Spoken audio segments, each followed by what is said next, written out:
अस्सलाम नाज़रीन, programme sports flix में आपको खुशामदीद कहेंगे। मैं हूं आपका मेज़बान उमर बशीर और आज के स्पोर्ट्स फ्लिक्स में बहुत कुछ है हमारे पास बातचीत करने के लिए, लेकिन मैं आगाज़ यहाँ से करता हूँ कि बेन स्टोक्स जिन्होंने वनडे क्रिकेट से रिटायरमेंट का ऐलान कर दिया है, वनडे क्रिकेट नहीं खेल रहे। एक बड़ा अहम इशू है, इसने बहुत सारे सवालात उठा दिए हैं और क्रिकेट के जितने भी पंडित हैं, एक्सपर्ट्स हैं, वो सब लोग यही बात कर रहे हैं कि क्या वजह है, वर्कलोड ज़्यादा है या ऐसी कौन सी वजूहत हैं जिसकी वजह से महज 31 साल की उम्र में उन्होंने वनडे क्रिकेट को खैरबाद कह दिया। इसके अलावा हम अहम मैच इस वक्त जारी है पाकिस्तान वर्सेस श्रीलंका, और 4 दिन का जो खेल है अब अपने इख्तिताम को पहुंचा और पाकिस्तान को ये मैच जीतना है। ये मैच जीतने के लिए अभी भी 120 रन दरकार हैं। क्या शानदार इनिंग्स खेलेगी अब्दुल्ला शफीक की जानिब से, अभी भी वो क्रीज़ पर मौजूद हैं और कल के दिन यानी कि वो अपनी इनिंग्स का आगाज़ यहीं से करेंगे। 112 रन वो बना चुके हैं और पाकिस्तान को अगर ये मैच जीतना है तो पाकिस्तान को अब्दुल्ला शफीक एक एंड पर चाहिए, साथ उन्हें सपोर्ट दरकार होगी मोहम्मद रिजवान की। उसके बाद आगा सलमान को भी खिलाया गया है। आगा सलमान बहुत अच्छे बल्लेबाज हैं लेकिन प्रेशर होगा उनके ऊपर। तो ये सारा सिनेरियो है, सारी सूरत हाल के ऊपर आज के स्पोर्ट्स लीग से हम लोग बात करेंगे। सलमान भट्ट हमें ज्वाइन करेंगे आगे जाके, लेकिन स्टूडियो में क्रिकेट एक्सपर्ट हैं हमारे साथ उमर फारूक कलसन, उन्हें खुशामदीद कहते हैं, जो कि हमारे स्टूडियो में तशरीफ है। उमर अस्सलाम वालेकुम, welcome to the show, thank you so much for coming. Thank you very much Umar. और फॉर्मर कैप्टन सलमान भट्ट साहब भी हमारे साथ मौजूद हैं, और भट्ट साहब जो कि दुबई में पहुंच चुके हैं और भट्ट साहब सिंगापुर की टीम के साथ हैं, तो भट्ट साहब को भी खुशामदीद कहेंगे अपने शो में, उनसे भी बातचीत करेंगे। लेकिन सबसे पहले उमर, पाकिस्तान श्रीलंका के ऊपर मुझे तफसील से बात करनी है। आगाज़ बेन स्टोक्स, और उन्होंने वनडे क्रिकेट को खैरबाद कह दिया, अपना आखिरी वनडे खेल रहे हैं। 2019 का भी वर्ल्ड कप जितवाया है, अभी सिर्फ 31 ईयर्स उनकी एज है। यहाँ पर हमारे खिलाड़ियों का अमूमन करियर स्टार्ट होता है और उन्होंने इस एज में खैरबाद कह दिया कि तीनों फॉर्मेट नहीं खेल सकता। देखिए, मेरे तो बड़ा शॉकिंग था ये जब मैंने सुना कि एक Ben Stoke is the kind of player जो वर्ल्ड क्रिकेट में ऐसे प्लेयर हैं जिनको आप चाहते हैं कि आप उसको देखते रहें। हम एग्जांपल है ब्रेन लारा की बात करें, सचिन की बात करें, अभी की जो जनरेशन है बाबर आजम की बात करें, ये ऐसे प्लेयर जो आप चाहते हो कि यार जब ये खेल रहे हो तो ये इनका दिन ख़त्म ही ना हो, हम इनको देखते रहें खेलते हुए। तो ये वो इंस्पायर करते हैं। यस, मेरे लिए शॉकिंग था, बल्कि सबके लिए शॉकिंग था कि उन्होंने इतनी क्रूशल स्टेज ऑफ करियर जो है उन्होंने अपने वनडे क्रिकेट को छोड़ा। लेकिन आई थिंक ये ट्रेंड आहिस्ता आहिस्ता बढ़ता जाएगा, बिकॉज नंबर ऑफ जो लीग्स हैं वो बढ़ती जा रही है और आपको पता होगा लीग्स भी जो है वो एक्सपैंड करती जा रही है। आईपीएल की बात करें, इवन के बेन स्टोक्स सिर्फ आईपीएल ही खेलते हैं, उनकी अपनी होम कंडीशंस काफ़ी ज़्यादा हैवी हैं। बट द प्रॉब्लम इज़ कि आई थिंक एक तो जो अर्निंग है लड़कों की, जो पैसे कमाने का जो शरह होती है, आई थिंक उन्होंने एक कहते हैं एक बना लिया, उन्होंने एक बेंचमार्क बना लिया कि यार हमारे पास अगर साल में हमने 35 से 40 दिन क्रिकेट खेलनी है तो हमें इतने पैसे बन रहे हैं हमारे, तो दैट्स इनफ फॉर अस कि हम अपनी बॉडी को, अगर हमें 4 साल खेलना है तो हम उसको 8 साल कर सकते हैं। तो आई थिंक प्लेयर जो है काफ़ी स्मार्ट हो गए हैं। पहले की बात करें, सिर्फ टेस्ट का फॉर्मेट था, वनडे का फॉर्मेट था, T20 बहुत 2006 के बाद आना शुरू हुआ है। तो लड़कों के पास इतना चांस था कि वो लंबा अपना करियर, आपको पता होगा पहले भी जो करियर थे 17 साल 18 साल करियर थे, अब करियर थोड़े श्रिंक हो गए हैं। 10 साल से ज़्यादा अगर कोई जाता है तो बड़ा रेयर होता है ये। आई थिंक प्लेयर को अपने करियर को एक्सटेंड करना है। मोहम्मद आमिर की मिसाल भी आप आई थिंक बात कर रहे थे। प्लेयर्स की कोशिश होती है अपने करियर को एक्सटेंड करना, लेकिन क्रिकेट ऐसी गेम है जब तक आप अपने मुल्क से नहीं खेलते तब तक आपकी लीग से करियर भी एक्सटेंड नहीं होते। बिल्कुल हमने देखा बहुत से प्लेयरों ने ये करने की कोशिश की, एबी डिविलियर्स हैं और एबी डिविलियर्स, मैं सिर्फ एशियन प्लेयर्स की बात करना चाह रहा था कि एशियन प्लेयर अगर ये हरकत करता है तो वो समझता है कि शायद मैं इतना बड़ा प्लेयर हो गया हूँ कि मैं लीग्स में कंटिन्यू कर सकता हूँ। यस, एक दो एग्जांपल्स हैं, शुएब मलिक की मिसाल दें, वो उन्होंने अपना करियर जो है वो रेलिवेंट रखा ऑल द वे, CPL खेलते रहे, बेशक IPL नहीं खेलते लेकिन उन्होंने अपना को रेलिवेंट रखा। तो आई थिंक बेन स्टोक उनके पास टेस्ट फॉर्मेट और वो इंपॉर्टेंस दे रहे हैं टेस्ट फॉर्मेट को, T20 फॉर्मेट को। T20 फॉर्मेट भी बेसिकली आपको पता है जिम्मेदारी टेस्ट में भी बड़ी है ना, कप्तान बने हैं वो। तो आई थिंक उन्होंने अपना बोझ कम किया है, उन्होंने अपने ऊपर जो है जो एक लोड है, एक होता है एक फिजिकल लोड भी, आप गेम की बात करते हैं। इंग्लैंड में उमर टेस्ट क्रिकेट को इंपॉर्टेंस थोड़ी ज़्यादा मिलती है, वो टेस्ट मैचेस भी उनके ज़्यादा हैं और उनकी एक राइवलरी जिस तरह एशेज़ है और एशेज़ में बड़ी जीत उनके लिए ज़रूरी होती है। तो इन्होंने शायद अपना फोकस ज़्यादा उस कप्तानी की तरफ, उस एक चीज़ की तरफ कर दिया फोकस, और ज़्यादा लीग्स, क्योंकि बेन स्टोक लास्ट IPL भी नहीं खेला इन्होंने, और बेन स्टोक का यही रिकॉर्ड रहा है कि जितनी क्रिकेट वो खेलना चाहे उतनी ही खेलते हैं, उससे ज़्यादा वो खेलते भी नहीं, पुश भी नहीं करते अपने आप को। और उनकी जो इंग्लिश प्लेयर है उनकी क्रिकेट खेलने की फिलॉसफी डिफरेंट होती है। हमारे यहाँ पे ब्रेड एंड बटर वो भी उनका भी है, लेकिन हमारे यहाँ पे सब कुछ क्रिकेट ही है, उसके बगैर उसके बाहर की ज़िंदगी कुछ भी नहीं है। तो वहाँ पे क्रिकेट जो है वो डिफरेंट क्लास में खेली जाती है, डिफरेंट लेवल पे खेली जाती है। तो ये एक फ़र्क तो है वो वहाँ पे। भट्ट साहब की तरफ बढ़ते हैं, फॉर्मर कैप्टन सलमान भट्ट हमारे साथ मौजूद हैं। अस्सलाम वालेकुम भट्ट साहब, वेलकम टू द शो। और सर, पाकिस्तान वर्सेस श्रीलंका के ऊपर तो आते हैं, हम उस पर बात तो करते हैं, लेकिन बेन स्टोक्स के जितना हमारे लिए शॉकिंग था कि आपके लिए भी उतना ही शॉकिंग था कि वनडे क्रिकेट को खैरबाद कहती है। अस्सलाम वालेकुम उमर और Umar, thank you very much बिल्कुल। आई थिंक मेरे ख्याल में जो है थोड़ा सा डिसीजन अर्ली है, बिकॉज जिस कैटेगरी में ये ऑलराउंडर्स की आते हैं कि दुनिया में जो टॉप ऑलराउंडर गुजरे हैं उस तरह के क्रेडेंशियल्स हैं इनके। अगर आप बैटिंग देख लें, बॉलिंग देख लें, इनकी फील्डिंग देख लें, हर लिहाज से बेहतरीन ऑलराउंडर्स में आते हैं। ये नहीं कि जो मौजूदा दौर के हैं, जो टोटल ऑलराउंडर्स ने क्रिकेट खेली है उस कैटेगरी में आते हैं। लेकिन जिस स्टेज पे ये अपना करियर का एक फॉर्मेट छोड़ रहे हैं, मतलब 104 मैच इन्होंने 104 या 105 मैच खेले हैं जी। अब आप इस उम्र के इस हिस्से में आपका वर्कलोड क्या है? 2 साल से कोविड में क्रिकेट नहीं हुई इतनी ज्यादा, फिर आप मेंटल वो कोई इश्यूज की वजह से बीच में कितना गैप ले गए। तो ये कोई अनोखी तो क्रिकेट नहीं खेल रहे ना कि उनके ऊपर जो है कोई स्ट्रेस ऐसा आ गया कि जी एक फॉर्मेट इन्हें छोड़ना पड़ेगा। इट इज अबाउट गेटिंग कि ये जरा इंग्लैंड में ये ट्रेंड ज्यादा है। जैसे अभी उमर बता रहे थे ना कि ये इस थोड़ा सा इनका माइंडसेट डिफरेंट है बाकी मुल्कों से। ये जहां पर थोड़ा सा भी इनको ऐसा लगता है कि कोई प्रेशर बिल्ड हो रहा है या कोई एक्स्ट्रा डिमांड आ रही है मेंटली या फिजिकली हमारे ऊपर, तो ये फौरन बैक स्टेप लेते हैं और ये एक चीज को छोड़ देते हैं। That is exactly what Ben Stokes has done. Salman, England में ऐसी एग्जांपल्स अगर हम बात कर लें, हम अलिस्टर कुक को देख लेते हैं कि बड़ी यंग एज में बेशक उन्होंने रिकॉर्ड रन्स बनाए थे, इंग्लैंड के लीडिंग रन स्कोरर थे टेस्ट में, बट स्टिल 32 ईयर्स उनकी एज थी, गालिबन 31-32 थी जब उन्होंने टेस्ट क्रिकेट को खैरबाद कह दिया। अभी भी काउंटी क्रिकेट में वो रन्स बना रहे हैं, सेंचुरीज कर रहे हैं। उनके पास ओपनर उस तरह का उनको दोबारा नहीं मिला। जो रूट ने कप्तानी छोड़ दी टेस्ट की कि एक्स्ट्रा प्रेशर है उनके ऊपर, वो फील कर रहे हैं। मॉर्गन ने अभी 19 का वर्ल्ड कप उन्हें जितवाया 2019 का, और एक साल बुरा गया, एक साल मतलब ये वो पैच है जिसमें कोविड भी रहा और बहुत सारी सिचुएशंस रही। मॉर्गन क्रिकेट को खैरबाद कह गए, अब बेन स्टोक्स का ये वाक़या आ गया। जी बिल्कुल। देखें, यही बात मैं कर रहा था कि ये लोग थोड़ा सा भी इनके ऊपर ज्यादा स्ट्रेस आता है ना फिजिकली या मेंटली, तो ये उस चीज से एब्सटेन कर जाते हैं, उससे बैक स्टेप ले जाते हैं। आपको याद होगा एशेज जब मिचेल जॉनसन ने एक सीजन बहुत तेज बॉलिंग की थी तो एशेज हुई थी जिसके दौरान ही जोनाथन ट्रॉट ने भी रिटायरमेंट ले ली थी। एक दो और प्लेयर्स भी जो थे वो मेंटल डिस्टर्बेंस की वजह से साइड पे हो गए थे। इसी तरह जब पाकिस्तान इंग्लैंड की टीम आई थी तो लास्ट मैच तक जो है ट्रेस्पॉथिक भी किसी इशू की वजह से चले गए थे। हार्मिसन भी आखिरी मैच में जो है बिल्कुल दिल बर्दाश्त थे और उनको बड़ा मना मैच खिलाया गया था। He was upset over something कि होम सिकनेस हो रही थी, ये बताया गया था।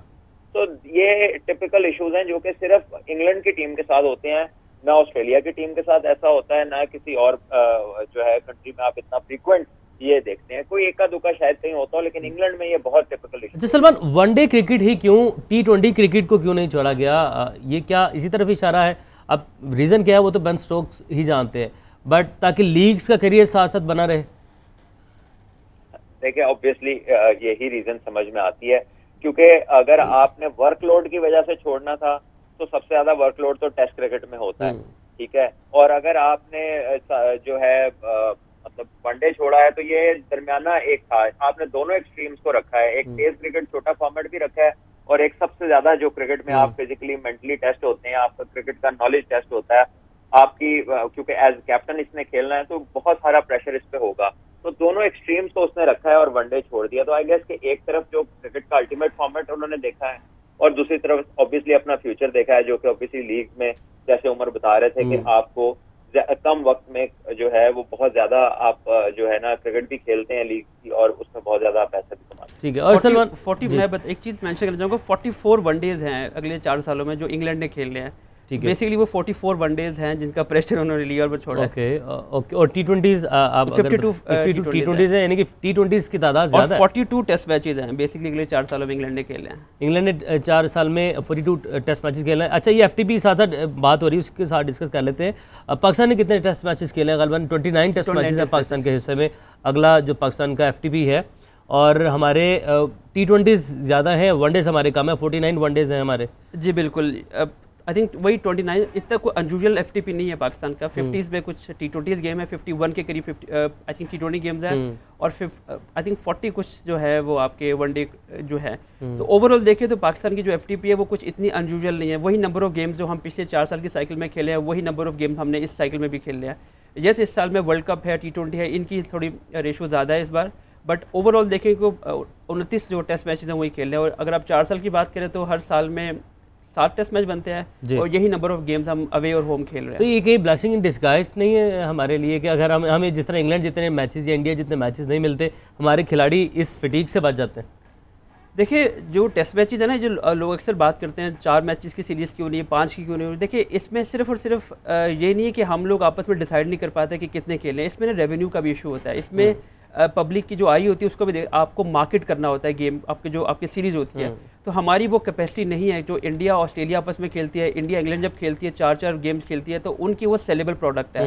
हम 4 टेस्ट मैचेस खेलेंगे तो हमारी हम वो नहीं सेल कर सकते, क्योंकि हमारी जो ब्रांड ऑफ क्रिकेट हम जो खेलते हैं वो टेस्ट क्रिकेट जिस तरह हम खेलते हैं। पाकिस्तान में हमने 3 टेस्ट मैचेस कराया, आपने देखा ही था। बिल्कुल ऐसी पिचेस पे you can not sell this matches, ताकि पब्लिक जो है वो इंटरेस्ट ले सके।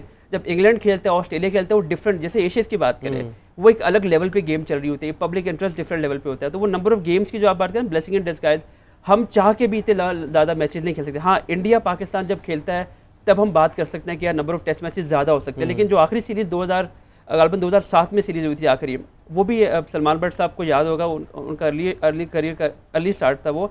तो हमारी 3 सीरीज़ के बाद वो भी सीरीज़ थोड़ी बोरिंग होना शुरू हुई थी। तो वो सेलेबल प्रोडक्ट, क्योंकि आजकल T20 फॉर्मेट इतना पेस में आ चुका है, और अब दुनिया जो है वो टेस्ट मैचेस भी 4-4 दिन में ख़त्म करती है। पाकिस्तान जो है वो अपनी पिचेस ऐसी बना के जो है वो गेम को थोड़ा ड्रॉ करने की कोशिश करता है।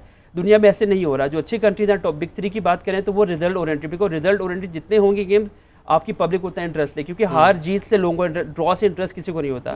तो वो नंबर ऑफ गेम्स पे ये एक बहुत बड़ा मेन फैक्टर है जो सेलेबल नहीं होता। अच्छा, इसको जो पाकिस्तान की सीरीज़ है इसका तो मैं लिंक करता हूँ, लेकिन सलमान एक लास्ट कमेंट कर दीजिएगा ये बेन स्टोक्स वाले इंसिडेंट के ऊपर या इनकी रिटायरमेंट के ऊपर। जब पाकिस्तानी कोई खिलाड़ी वर्कलोड की बात करता है तो तनकीद थोड़ी सी हो जाती है। वैसे तो पाकिस्तानी खिलाड़ी बहुत जल्दी रेस्ट मांगते नहीं है, बहुत जल्दी वो रिटायरमेंट का ऐलान नहीं करते अनटिल अनलेस कि उनको खुद टीम से बाहर बैठा दिया जाए। लेकिन एक इंसिडेंट हुआ, मोहम्मद आमिर और वहाब रियाज, इनके ऊपर बहुत ज़्यादा तनकीद की गई कि इन्होंने क्यों टेस्ट क्रिकेट को खैरबाद कह दिया। और जब कोई गोरा खिलाड़ी, अगर हम ऐसे बात कर लें, कोई इंग्लिश प्लेयर या कोई ऐसे प्लेयर वहाँ से आ जाए इन कंट्री से, SEN अगर हम बात कर लेते हैं, south Africa, England, Australia, New Zealand से आ जाए कोई, तो वहाँ पे जब कोई खिलाड़ी करते तो हम कहते हैं कि ये देखें क्या बात है, उसको रिस्पेक्ट करते हैं, रिस्पेक्ट करनी चाहिए डिसीजन को। ऐसा हमारे यहाँ क्यों नहीं होता? देखिए, हमारे यहाँ कम्युनिकेशन और अंडरस्टैंडिंग का जो है ना इशू, वो चल रहा है जब से पाकिस्तान क्रिकेट हो रही है, और इसको बेहतर बनाने के लिए कोई ज्यादा इकदाम नहीं किए जाए। आप आमिर और वहाब की जो रिटायरमेंट है उनका आपस में कोई कंपैरिजन नहीं है। वहाब अपनी लेट 30s में था, आमिर जो है वो रिलेटिवली यंग था। आमिर के इश्यूज जो थे वो मैनेजमेंट के साथ थे, वहाब का किसी के साथ कोई इशू नहीं था। वहाब को वैसे भी ऑन एंड ऑफ खिलाया जाता था, वो रेगुलर तो खेलते नहीं थे। तो वहाब का तो समझ में आता था कि चले उसने अपनी लीग क्रिकेट करने के लिए, क्योंकि जब आप सेंट्रली कॉन्ट्रैक्टेड भी हों और आप ऑन एंड ऑफ खेलें तो ना आप इधर खेलते हैं ना उधर खेलते हैं, जब तक आपको NOC जो है वो मिले ना। तो उसके इश्यूज और थे। लेकिन आमिर का इशू जो था वो तो मैनेजमेंट को लेकर था, और वो अभी भी है, पहले भी था। तो ये दोनों इंटायरली डिफरेंट चीजें। बहरहाल कम्युनिकेशन की जाती तो वह आपको बता दिया जाता कि जी यहाँ यहाँ यहाँ आपको टेस्ट लाने, क्योंकि तब ऑस्ट्रेलिया का टूर था, मुझे याद है, और वहां पे कोई सीनियर बॉलर नहीं था, पाकिस्तान के पास सारे यंगस्टर्स रह गए थे। तो उस चीज ने भी इस डिबेट को ज्यादा फ्लेयर अप कर दिया था कि यार ये इतने इंपॉर्टेंट टूर के ऊपर जो हमारे 2 सीनियर बॉलर्स हैं, इन्होंने रिटायरमेंट ले ली है या इन्होंने खेलने से मना कर दिया। तो वो ऐसे ही मोमेंट के ऊपर बात हुई थी कि वहां पर बहुत लोगों को ये अच्छा नहीं लगा था कि यार ये इस मुश्किल टूर के ऊपर आपने बच्चों को आगे करना है। तो वो उस कॉन्टेक्स्ट में जो है ना वो बात थोड़ी सी ऐसे हो गई थी, बिल्कुल उसको पसंद नहीं ज्यादा किया गया। ठीक है, आपने बड़ा अच्छा क्लियरली हमें बता दिया सलमान इस हवाले से। उमर, ये कम्युनिकेशन का इशू क्यों आ रहा है, इतना कम्युनिकेशन का गैप क्यों आता है? इसके हवाले से हमेशा हमारी भी आपस में बात हुई है, जब भी हम लोगों ने गुफ्तगू की है क्रिकेट के, पाकिस्तान क्रिकेट के हवाले से खुसूसन, तो क्रिकेट बोर्ड इस गैप को क्यों नहीं फिल करता? देखिए, कम्युनिकेशन गैप सिर्फ आमिर और वहाब वाली बात है, इससे पहले हमेशा से ऐसा वही बता रहे हैं कि सलमान ने भी जिक्र किया कि जब से पाकिस्तान क्रिकेट का आगाज़ हुआ ये हमेशा से रहा है, क्योंकि यहाँ पे थोड़ा कल्चर डिफरेंट है। क्रिकेट देखना, खिलाना, लोगों को जज करना, यहाँ पे पैरामीटर्स टोटली डिफरेंट है as compare to English cricket, जिसकी आपने मिसाल दिया है। देखिए, स्पेसिफिकली जो आपने आमिर की बात की, देखिए हमारे यहाँ पे प्लेयर जो डिमांड करता है वो डिमांड तब कर रहे हैं जब अपने करियर की पीक के ऊपर है। आमिर जब क्रिकेट खेल रहा था, जब उसने अपने आप को साइड लाइन करके निकलने की कोशिश की थी रेड बॉल क्रिकेट से, देखो वो अपने करियर की कोई बेस्ट फॉर्म में नहीं था। वहाब की बिल्कुल लेट 30s की बात। ये भी हो सकता है अगर आमिर की फॉर्म की रीज़न यही हो, क्योंकि आमिर ने मुझे याद है जब आमिर ने ये सब बातचीत चली तो आमिर ने बताया कि लास्ट ईयर में सबसे ज़्यादा बॉल्स करने वाला, गेंदें फेंकने वाला बॉलर वो था, आमिर था। वो टेस्ट मैच, हर टेस्ट मैच उसको खिलाया जा रहा था, जिम्बाब्वे वो नहीं जाना चाह रहा था, उसने रेस्ट मांगा था, जिम्बाब्वे भी भेजा गया। तो ये मसाइल तो रहते हैं ना खिलाड़ियों के साथ, वही अगेन कम्युनिकेशन। ये मिकी आर्थर के टाइम में भी था, क्योंकि मिकी आर्थर रखना चाह रहा था, सब इंतजाम समटाइम उसको ड्रॉप भी करना चाह रहा था, फिर वकार यूनुस, मिसबाह उल हक आ गए, तब भी ये बात हुई। हर रिलेटिवली नया टाइम था उस वक्त, मिसबाह उस वक्त नए नए आए थे, और टेस्ट मैचेज आई थिंक उनकी स्टार्ट में ऑस्ट्रेलिया सीरीज़ पहली थी उनकी, श्रीलंका सीरीज़ के बाद। प्रॉब्लम ये है कि मिसकम्युनिकेशन भी था, और कुछ प्लेयर्स का भी कुछ कंडक्ट इस तरह का होता है कि आप कम्युनिकेट प्रॉपर करते नहीं हो, हम बोर्ड से बड़े हो जाते हैं शायद। एग्जैक्टली, आप पिक एंड चूज करने की बात करते हो, आपका जो बिहेवियर होता है वो आप ये शो करते हो कि आप गेम से बड़े हो। देखिए शाहिद अफरीदी जैसे लोग क्रिकेट में हमारे यहाँ पे रोज़ नहीं बनते, कुछ लोग ज़ाहिर है हमारे यहाँ पे लोग इंस्पायर होते हैं बहुत चीज़ों को देखते हुए। शुएब मलिक की मिसाल ले लें, कुछ लड़के ऐसे होते हैं जिनको देख के आप इंस्पायरेशन लेते हो, और उनकी कुछ चीज़ें ऐसी होती हैं जिनको आप गलत चीज़ों को भी आप अडॉप्ट करने की कोशिश करते हो, लेकिन चूंकि आप शाहिद अफरीदी नहीं होते तो इसलिए लोग आपको बर्दाश्त नहीं कर पाते। You have to be in a certain, एक आपको लेवल पे होना पड़ता है ताकि आपकी बात मानी जा सके। आप आउट नहीं कर रहे, आप रन्स आप ज़्यादा दे रहे हो। आमिर जब से क्रिकेट से गया पाकिस्तान की टीम से गया, तो उसने उसके आप नंबर ऑफ विकेट्स देख लें, आप विकेट्स लेने की जो शरह है वो बिल्कुल जीरो पे आ गई हुई है। तो ये कुछ चीज़ें ऐसी हैं, मैं इंटायरली आमिर को ब्लेम नहीं करूँगा, इंटायरली जो मैनेजमेंट उसको ब्लेम नहीं करूँगा, लेकिन ये जो मैनेजमेंट को ब्लेम करने की बात है ये थोड़ा अनफेयर था।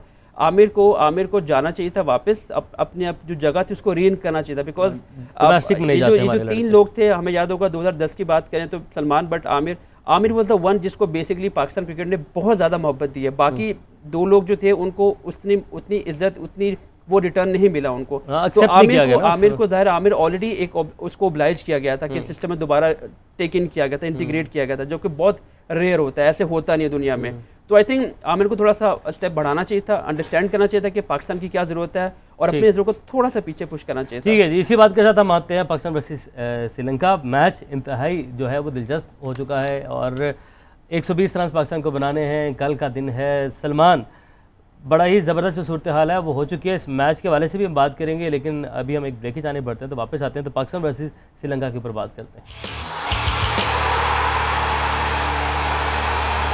Welcome back, Pakistan versus Sri Lanka के ऊपर बात करते हैं। और मैच जो है वो पाकिस्तान को कल हर हाल में जीतना है, क्योंकि वर्ल्ड टेस्ट चैंपियनशिप के बड़े अहम पॉइंट्स हैं, जो कि पाकिस्तान ने पहले अपनी जो होम सीरीज़ थी अगेंस्ट ऑस्ट्रेलिया, उसमें हमने बड़ा ज़्यादा उसमें पॉइंट्स अपने, जो मैं ये कह सकता हूँ कि ज़ाया कर दिए, क्योंकि पहले आपने 2 मैचेस ड्रॉ करवाए, तीसरा मैच अपनी उसी दिफाई हिकमत अमली की वजह से हम हार गए, वो पॉइंट्स ऑस्ट्रेलिया के पास चले गए। अगर वो पाकिस्तान उसमें से 2 मैचेस भी जीता होता तो पाकिस्तान की पोजीशन आज खासे बेहतर होती। अब ये मैचेस पाकिस्तान को जीतने, हर हाल में जीतने हैं। बट सलमान भट्ट, आप बताइएगा कि क्या आप एक्सपेक्टेशंस हैं इस मैच के हवाले से?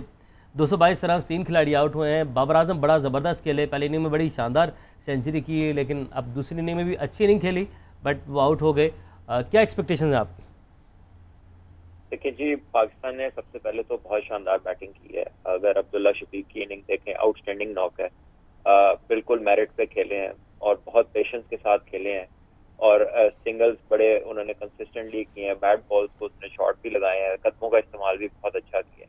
इसी तरह बाबर के उसके साथ होने से उसे हेल्प भी मिली, क्योंकि बाबर ने आते ही एक बड़ा पॉजिटिव स्टार्ट लिया था, और आते साथ ही उसे 2 चौके और 1 छक्का लगाया था बाबर ने, जिसकी वजह से ऑब्वियसली एक इनिंग को एक किक मिलती है, क्योंकि जैसे ही विकेट गिरती है थोड़ा सा प्रेशर आता है, लेकिन जब कोई बैट्समैन आता है और काउंटर अटैक करता है तो पार्टनरशिप दूसरी तरफ भी जो है ना उसका इम्पैक्ट आता है, पॉजिटिव इम्पैक्ट आता है, और दोनों ने बड़ी अच्छी पार्टनरशिप उन्होंने लगाई। और आई थिंक श्रीलंका ने भी मिस किया ट्रिक के सेकंड न्यू बॉल पे, उन्होंने फास्ट बॉलर को एक भी ओवर नहीं दिया, और वही थके हुए जो उनके, क्योंकि 30-30 ओवर स्पिनर्स कर चुके हैं, बिल्कुल तो उन्हीं के साथ वो करते गया। लेकिन बहरहाल ये होता है, जब मैच में पार्टनरशिप लगती है तो ऑपोजिशन अंडर प्रेशर आती है, वो गलतियां करती है, इसलिए पार्टनरशिप लगाना बहुत जरूरी है किसी भी किस्म की क्रिकेट में।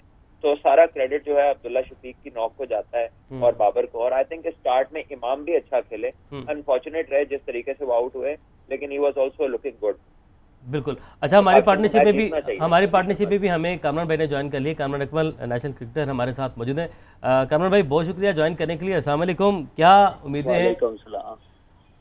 हैं कामरान भाई पाकिस्तान के पास? क्या पाकिस्तान को कल ऐसा करना होगा? 120 रन वैसे तो बहुत ज़्यादा दिखाई नहीं दे रहे, लेकिन जिस तरीके से विकेट बिहेव कर रही है, 5वें दिन की विकेट है, इस ग्राउंड का क्या रिकॉर्ड है? क्या समझते हैं पाकिस्तान को किस तरह मैदान में उतरना चाहिए? क्या हिकमत अमली होनी चाहिए? देखिए, जैसे आज के दिन क्रिकेट खेली गई है ये बड़ी ज़बरदस्त है, और फुल क्रेडिट देना चाहिए। ऐसी मुश्किल पिच पे खेलना और सेकंड इनिंग्स में इतना बड़ा टोटल चेज करना इजी नहीं है बैट्समैनों के लिए।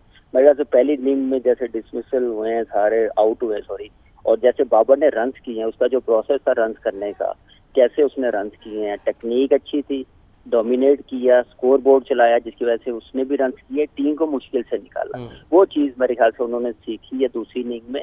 और डेफिनेटली ओपनिंग पार्टनरशिप बड़ी इंपॉर्टेंट थी, अब्दुल्ला शफीक की और इमाम की जैसे उन्होंने पार्टनरशिप लगाई है, बड़ी ज़बरदस्त लगाई है। अनलकी रहा इमाम जैसे आउट हुआ है, कम ही देर, मैंने तो अपनी लाइफ में 2 ही प्लेयर ऐसे देखे हैं स्टंप होते हुए, एक ब्रायन लारा और दूसरा इमाम हो गया आज। लेकिन यह है कि क्रिकेट का हिस्सा है। लेकिन यह है कि उसके बाद प्रेशर आया, आउट हुआ, फिर अजहर अली आउट हो गया, 10-15 रन की पार्टनरशिप, फिर बाबर ने आते साथ जैसे डोमिनेट किया, बड़ा जबरदस्त किया, उसने क्लास दिखाई अपनी कि मैं क्यों नंबर 1 हूँ ओडीआई में, मैं क्यों पाकिस्तान का बेस्ट प्लेयर हूँ, मेरी प्रोसेस जबरदस्त है उसका, रन करने का टेक्निक जबरदस्त है, पिच के मुताबिक वो अपनी बैटिंग करता है और एक हंगर है उसमें परफॉर्म करने की, पास की भूल जाता है, अगली इनिंग्स की तरफ, करंट डे की तरफ चला जाता है। तो ये साइन अच्छा है पाकिस्तान टीम के लिए। और 120 अब गिराया क्या गया, बस अब यहाँ पे हारेंगे तो अपनी गलती से हारेंगे, बना के दिया मैच। अब्दुल्ला शफीक ने जैसे बैटिंग की है, अनबिलीवेबल बैटिंग, मुश्किल पिच है, लेकिन आप ये भी एक चीज देखें, जो पहले 3 दिन पिच ने बिहेव किया, ब्रेक हुआ है, बाउंस मिला है, वो आज के दिन नहीं हुआ, क्योंकि रोल मेरे ख्याल से हैवी ले लिया था, जिसकी वजह से स्लो हो गया, मैनेज होना हो गया। ब्रेक एक आधा होता जरूर है ब्रेक, लेकिन जो पहले 3 दिन हुआ वो ब्रेक नहीं हुआ, जिसकी वजह से हमारे बैट्समैनों को रन करने का मौका मिला। और सबसे अच्छी चीज है पॉजिटिव माइंड, सेल्फ बिलीव रखा है, स्कोर बोर्ड चलाना, स्ट्राइक रोटेट करना, वो चीज की है जिसकी वजह से यहाँ तक 222 किए हैं, 3 आउट हैं। तो एक अच्छी परफॉर्मेंस मैं कहता हूँ कि जबरदस्त कमबैक किया। अब हारना तो नहीं चाहिए यहाँ से, बिल्कुल इंशाल्लाह नहीं हारेंगे। और कमरान भाई, अजहर अली के हवाले से आप क्या समझते हैं? अजहर अली परफॉर्म नहीं कर पा रहे, और अभी उमर भी बात कर रहे थे कि जब से मिसबा उल हक गए हैं, मिसबा के साथ खेलते हुए इनकी एवरेज जो थी वो 50+ थी, और जब से मिस यू यानी कि मिसबा और यूनुस गए हैं तो लगता है अजहर अली सबसे ज़्यादा इन दोनों को मिस कर रहे हैं, और इनकी जो एवरेज है वो 34 पर आ गिरी है। देखें, मेरे ख्याल से मिसबा और यूनुस ने तो नहीं बल्ला पकड़ना अंदर जाके, अजहर ने खुद पकड़ना है, खुद बैटिंग करनी है। और खैर ऐसी चीज नहीं है, सीनियर प्लेयर्स है, थोड़ी मुश्किल पिच थी और अनलकी आउट हुआ। इससे पहले उसने रन किए हैं, ऑलमोस्ट 7,000+ रन है, 90 टेस्ट मैचेस हो गए हैं। अब मेरे ख्याल से उसको थोड़ा सा अपना गेयर बदलना चाहिए, रन करने का प्रोसेस चेंज कर लेना चाहिए। अब वो 90-47 की क्रिकेट से बाहर आ जाए जिनके साथ वो खेला है, मिसबा की मैं बात कर रहा हूँ, थोड़ी मेंटालिटी मॉडर्न डे की अपनाए। और इतना एक्सपीरियंस, आप चंदीमल ने कैसे रन किए मुझे बताएं, स्टीव स्मिथ कैसे रन कर रहा मुझे बताएं, पंत ने आके क्या क्रिकेट खेलनी शुरू कर दी। इंग्लैंड टीम ने टेस्ट मैचेस में पहली बॉल पे आके down the wicket fast bowlers को निकलना मारना शुरू कर दिया टेस्ट मैचेस में। अब क्रिकेट चेंज होती जा रही है, तो अब अजहर अली को भी अपनी मेंटालिटी चेंज करनी चाहिए। और परफॉर्मर है, अभी मेरे ख्याल से और खिलाना चाहिए, मेन प्लेयर है, एक लड़का जो होना चाहिए सीनियर भी, जो टेम्परामेंट भी हो, लेकिन उसके साथ रन करने आने चाहिए, स्ट्राइक रोटेट करनी आनी चाहिए। वो थोड़ा सा प्रेशर में लग रहा है अजहर अली। मेरे ख्याल से किस चीज का प्रेशर है, इतने मिसबा और यूनुस खान के बाद तो ड्रॉप नहीं हुआ, खेल ही रहा है, किस चीज का डर है, थोड़ा दिलेरी के साथ खेले और अपनी टीम को संभाले, जैसे बाबर ने और रिजवान ने संभालता है, तीसरी चौथी इनिंग में रिजवान करता है, तो ऐसा अपने आप को सामने लाए। अब 4 टेस्ट मैच अब्दुल्ला शफीक के हैं, इमाम ने कमबैक किया है, तो उनका एटीट्यूड क्या है, कैसे उन्होंने रन किए हैं, तो ये तो चीज़ें अजहर को करनी चाहिए। बिल्कुल, thank you so much for your time Kamran भाई, और आपने हमें ज्वाइन किया, आपका बहुत शुक्रिया। हालांकि इनका भी मैच चल रहा है, भी कमी भाई भी मैच खेल रहे हैं, उसके बीच में उन्होंने हमारे लिए वक्त निकाला, वंस अगेन आपका बहुत शुक्रिया।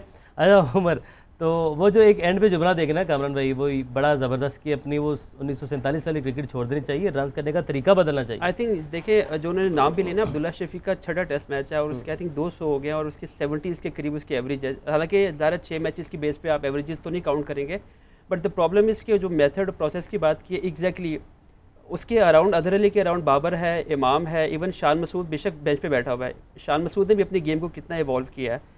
आप रिजवान की बात करें, फिर आप अभी अब्दुल्ला शफीक की बात करें, हर लड़का जो है अपने आप को स्टेप अप कर रहा है। मॉडर्न डे क्रिकेट की जो बात करते हैं, अपने रन्स करने के प्रोसेस को चेंज करता है, लेकिन अजहर अली एग्जैक्टली उसी स्टेट ऑफ माइंड में है। पहला टेस्ट मैच उनका और अभी 94th टेस्ट मैच खेल रहे हैं। और अब्दुल्ला का आपने जिक्र किया, तो एक छोटा सा स्टैट है, हमेशा हम भी, आप और सलमान दोनों इस चीज़ के कायल हैं कि स्टैट्स मैटर नहीं करते, या आप किस तरीके से ऑन गिवन डे आप given परफॉर्म करते हैं वो मैटर करता है। बट पाकिस्तान की तरफ से आफ्टर 6 टेस्ट मैचेस सबसे ज़्यादा रन बनाने वाले अब्दुल्ला शफीक खिलाड़ी बन गए after first 6 test I think उसके मैचेस। 700 के करीब रन हो गए हैं। 60 प्लस हो गए, 670 के अराउंड है उनके रन। और लास्ट जो है वो जावेद मियादाद साहब हैं, 652 थे उनके रन। तो ये एक अच्छा स्टैट है, बट उन गिवन डे ज़ाहिर उनको परफॉर्म करना है, अभी करियर बहुत है। और जो आप बात कर रहे हैं कि अपनी गेम अपनी गलतियों से सीखना, तो ये हम कह सकते हैं। एक्चुअली मेरा सवाल आपको मैंने इसलिए काटा था कि पहली इनिंग में जो फेलियर था, उन्होंने बाबर को देखा कि किस तरीके से आपने इस विकेट पर रन करने हैं और उसको इम्प्लीमेंट कर दिया उन्होंने साथ ही सेकंड इनिंग। देखिए यही होता है क्योंकि आजकल टाइम नहीं है आपके पास। अजहर अली बेशक एक ही फॉर्मेट खेलते हैं, लेकिन आपके पास फिर भी टाइम नहीं होता कि आपको अपनी गलती, बिकॉज आप टेस्ट मैचेस खेलने गए वहाँ पे, आपके पास 4 इनिंग है, 2 टेस्ट मैच है, आपके पास 4 इनिंग्स हैं, ठीक है, सीधी सी बात है। आपको इन्हीं में रहना है, जो भी आपको करना है। अगर आप नहीं करेंगे तो आपके ऊपर प्रेशर बिल्ड होना शुरू हो जाएगा। तो आप जब हाईएस्ट लेवल जब क्रिकेट खेलते हैं तो आपके पास वो मार्जिन ऑफ एरर जो है ना वो कम होता जाता है। आप डोमेस्टिक क्रिकेट खेलते हैं, वहाँ पे आप सीख रहे होते हैं। इंटरनेशनल इस लेवल का मतलब ये होता है कि आप बेसिकली पूरे रिफाइंड होके आप आ गए हैं। आपके पास कोई एक्सक्यूज़ नहीं है कि यार ये पहला टेस्ट मैच खेला है, कोई बात नहीं, इसको जाने दो, ऐसे होना नहीं है। अब अगर सलमान की बात करें, पहला टेस्ट मैच खेला, लोग जज करें यार चलो कोई बात नहीं, पहला टेस्ट मैच है, लेकिन इस लेवल पे आपकी जो एक्सपेक्टेशन, आपका जो बेंचमार्क है ना वो हाई लेवल का होना चाहिए। अगर आप इंडिया की बात करें, अगर आप इंग्लैंड की बात करते हैं तो वहाँ पे बेंचमार्क हाई होते हैं। आप प्लेयर से वही एक्सपेक्ट करते हैं जो आप एलिस्टर कुक से एक्सपेक्ट करें या एक पहले टेस्ट वाले से एक्सपेक्ट कर रहे हैं। तो वो लेवल, वो जो माइंडसेट है ना, उससे बाहर आना पड़ेगा आपको। तो अब्दुल्ला शफीक ने एग्जैक्टली जो अपने करियर का स्टार्ट किया है, अपने आप को प्रॉपर अनाउंस किया कि यस मैं इस लेवल पे रहने के लिए आया हूँ। और ये नंबर ऑफ टेस्ट मैचेस उन्होंने खेले हैं, जो नंबर ऑफ फर्स्ट क्लास भी उनकी पहली इनिंग में सेंचुरी थी उनकी, T20 में फर्स्ट इनिंग में उनकी सेंचुरी थी। इंटरेस्टिंग चीज़ है कि जो उन्होंने 138 रन स्कोर किए थे अगेंस्ट ऑस्ट्रेलिया, वो भी सेकंड इनिंग में थे। और अभी जो क्रूशियल स्टेज पे वो खेल रहे हैं, ये भी सेकंड इनिंग है। तो ये आपके प्लेयर करियर को जो डिफाइन करती है कि वो कितना सॉलिड है। पाकिस्तान के पास सेकंड इनिंग स्पेशलिस्ट हम यूनुस खान को कहते थे कि वो सेकंड इनिंग में अच्छा परफॉर्म करते थे। ये वो चीज़ें जो बेसिकली आपको आपके करियर को डिफाइन करती हैं। तो अब्दुल्ला शफीक का करियर जिस तरह स्टार्ट में चलेगा, आई थिंक यही उसको आगे लेके चलेगा। और अजहर अली की घुमा के वापस बात आता हूँ कि पाकिस्तान बेसिकली, हमें पता है उसके 7,500-7,000 के करीब उसके रन हैं, हमें पता है उसके नंबर ऑफ टेस्ट मैचेस 94 के करीब खेल रहा है, 100 के करीब आने वाला है वो। बट द प्रॉब्लम इज कि आप टीम पे लाइबिलिटी नहीं बनते। जब आप सीनियर प्लेयर होते हैं तो आपकी एक्सपेक्टेशन आपसे ज़्यादा हो जाती है। जो हम स्टार्ट में डिस्कस कर रहे थे कि मॉर्गन ने कहा कि मैं लाइबिलिटी नहीं बनूंगा टीम के ऊपर, और अभी बेन स्टोक्स ने भी कहा कि मुझे लगता है कि मैं किसी और लड़के की जगह जो है वो यहाँ पर, ये जो सेंस है ना, एग्जैक्टली ये सेंस हमारे यहाँ पे उस तरह नहीं समझाती। यहाँ पे बेशक शुएब मलिक हो, यहाँ पे मिसबाह उल हक हो, यूनुस खान हो, ये इन लोगों को आपको पुश करना पड़ता है कि बस थैंक यू वेरी मच, हमारी पूरी जनरेशन पड़ी हुई है। सलमान, ये अगेन ये वही बात आ गई कम्युनिकेशन गैप वाली, के कम्युनिकेशन गैप है। और अजहर के हवाले से आपकी क्या टेक है? देखिए, अजहर का जो है ना, काफी अरसे से ये ट्रेंड है कि अजहर बहुत सारे बॉल कंज्यूम करते हैं, और जब वो बॉल कंज्यूम करते हैं तो अपने ऊपर भी प्रेशर बिल्ड करते हैं, सामने वाले बैट्समैन के ऊपर भी प्रेशर बिल्ड करते हैं। और इतने में ऑपोजिशन का एक रिदम क्रिएट हो जाता है कि जहाँ पे वो बहुत सारे डॉट बॉल्स होते हैं, वो अटैकिंग फील्डिंग खड़ी कर सकते हैं, एक जगह पे बॉलिंग कर सकते हैं, क्योंकि उनके ऊपर काउंटर अटैक हो ही नहीं रहा होता। तो ये माइंडसेट जो है मॉडर्न क्रिकेट में या करंट डे क्रिकेट में या इवन ओल्डर डेज में, ये एनकरेज कोई भी नहीं करता था ऐसे माइंडसेट। मुझे नहीं याद कि हमने इतने 30 समथिंग टेस्ट मैचेस मैंने खेले हैं, कभी इस तरह होता था तो आप सिंगल आउट कर दिया जाता था आपको, यार ये तुम क्या कर रहे थे, थोड़ा सा प्रेशर डालो अपोजिशन पे। तो ये कभी भी ऐसी बैटिंग इन फैशन नहीं रही, लेकिन ये something which you can relate to only Azhar and Misbah. और मैंने तो अपनी जिंदगी में पाकिस्तान के किसी प्लेयर को इतना, मतलब वो एक ना स्टार्ट लेते हुए नहीं देखा कि जिसमें 30-40 बॉल हो और आपकी पहली सिंगल ना हो या आप एक रन पे खड़े हो सके। तो आई गेस के दिस इज समथिंग जो कि अजहर ने इसको ऑन कर लिया है। थोड़ा सा उसे पॉजिटिव खेलना चाहिए। जब आता है बैटिंग करने थोड़ा अनश्योर लग रहा होता है, अगर आप उसकी ये जो शॉट है जो बार बार टीवी पे चल रही है जिसमें वो आउट होते दिखाई दे रहे हैं, यहाँ पर अजहर का अगर आप देखें कि जब वो शॉट खेल रहे हैं, ना अगली टांग बॉल के ऊपर है और ना पिछली टांग स्टेबल है, पिछली अपनी जगह से चली गई हुई है और अगली बॉल के ऊपर नहीं गई पूरी। ये देखिए हाफ हार्टेड बिल्कुल, अगला नी जो है वो बॉल के ऊपर लीन करना चाहिए, पिछला पांव स्टेशन होना चाहिए, दोनों चीजें अपनी जगह पे नहीं। तो जब ऐसा होता है तो आपका फिर शॉट एग्जीक्यूट नहीं होता, और एग्जैक्टली वही हुआ है। मैं ये नहीं कह रहा कि उसमें टेक्निकल इशू है, but he is late on the shot. Salman, keeping in mind के बाहर शान मसूद और फवाद आलम जैसे खिलाड़ी बैठे हैं मैच पे। देखिए बिल्कुल शान बहुत फॉर्म में है, और मैं हमेशा इस बात का हामी हूँ कि सीनियर जूनियर की बात नहीं होती, आपको फॉर्म को यूटिलाइज करना चाहिए एज कैप्टन, और ये चीज बाबर को देखनी चाहिए।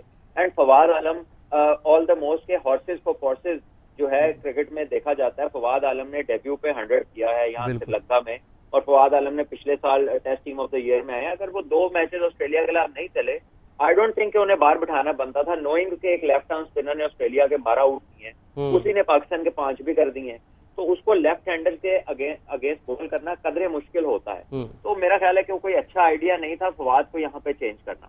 ठीक हो गया। रिजल्ट से बाला तक उमर, हमारी प्लेइंग 11 के ऊपर सवाल उठे हैं, फवाद आलम बाहर बैठे हैं और नुमान जो कि ऐसी कंडीशंस में पाकिस्तान के लिए वो खेलते रहे हैं और विकेट्स भी लेते रहे हैं, रन्स भी बनाते रहे हैं, 99 आपको पता है उनका हाईएस्ट है। नुमान को बाहर ड्रॉप कर दिया, जब विकेट उनके हिसाब की थी, उनकी मर्जी की विकेट उनको मिलनी थी, उस दिन नुमान बाहर बैठ गए। बड़ा अनफॉर्चुनेट है, हमारी प्लेइंग 11 को जो पैटर्न है ना, एक सांचा है, टेम्पलेट है, मुझे नहीं पता वो क्या सोच के बनाते हैं, कुछ सेंस बनती नहीं है। किसी एक लॉजिक जो है, किसी को आप ड्रॉप करने के लिए लॉजिक यूज़ करते हैं, जो फवाद ने उसने रन नहीं किए, वही लॉजिक किसी और को उसमें 11 में डाल रही होती है। हसन अली की बात करें, नवाज़ को आपने टीम में डाला, बिल्कुल दैट्स परफेक्टली फाइन, लेकिन आपका स्पेशलिस्ट बॉलर एक बैठा हुआ जिसने आपको मुश्किल पिचेस के ऊपर आपको उसने बेचारे ने मेहनत करके दी है, आपको 9 विकेट भी लिए उसने यहाँ पे, सारा 5-5 दिन बॉलिंग की। मुझे एजाज चीमा की याद आती है यहाँ पे, क्योंकि एजाज चीमा वो बॉलर थे, आपको एशिया कप भी जिताया उन्होंने, उनको यूएई में आपके आउट करते रहे, बेचारे मेहनतें करते रहे। जैसे साउथ अफ्रीका का टूर 2013 का आया तो उनको ड्रॉप कर दिया गया, जहाँ पे उनको मज़ा ना था बॉलिंग करने का, उनको वहाँ से ड्रॉप कर दिया गया। तो ये भी आई थिंक नुमान का भी वही सिंपल केस है कि जब उसको रिवॉर्डिंग टाइम मिलना था, जब उसकी थोड़ा उसको बेहतर उसको रिलीफ मिलना था, आपने उसको वहाँ ड्रॉप कर दिया। थोड़ा अनफेयर है, सिलेक्शन इतनी वियर्ड होती है कि समटाइम आप जस्टिफाई नहीं कर पाते, यार इसको कैसे आप जस्टिफाई करेंगे। ठीक है सलमान, आपका लास्ट कमेंट सिलेक्शन के हवाले से, आपको भी सिलेक्शन वियर्ड लगी और नुमान बिल्कुल सब एक्सपेक्ट कर रहे थे कि नुमान आज तो खेलेंगे, अब वो बाहर है। देखिए अगेन सारे यही पॉइंट्स रेज हो गए हैं कि क्यों बाहर हुआ जब जिस मौके पे जिसको खेलना चाहिए था, but again this is something for the captain to see and क्योंकि जवाब दे उसने होना है। मैच जीत जाएंगे इस पे इतनी ज्यादा बात नहीं होगी, लेकिन I think test match remains a game of specialist. जितने आपके पास स्पेशलिस्ट अच्छे होंगे उतने आपके चांसेस ज्यादा हैं। हार जीत आपकी किसी सूरत में भी हो सकती है, श्रीलंका ने भी बड़ी गलतियां की हैं। पाकिस्तान के खिलाफ पहले ओवर से उन्होंने डीप फील्डर 3 से 4 रखे हुए हैं, ये ऑस्ट्रेलिया की टीम नहीं है जो फ्रस्ट्रेट होकर बाउंड्री नहीं मिलेगी तो आउट हो जाएगी, वो आराम से सिंगलें करके अपने रन करें। तो बहरहाल पाकिस्तान इससे बेहतर सिलेक्शन कर सकता है, चलो उसके पाकिस्तान शुड विन। तो देखते हैं बहरहाल कल क्या होता है और इस पर मजीद हम कल बात करेंगे। बहरहाल जो है वो बड़ा इंटरेस्टिंग मैच हो गया, बड़ा ज़बरदस्त मैच हो गया। पाकिस्तान टीम के लिए नई ख्वाहिशात हैं, पाकिस्तान हम सब ये दुआ करें पाकिस्तानी मैच जीते। ये था हमारा आज का स्पोर्ट्स लीग। अपना बहुत सारा ख्याल रखें। अल्लाह।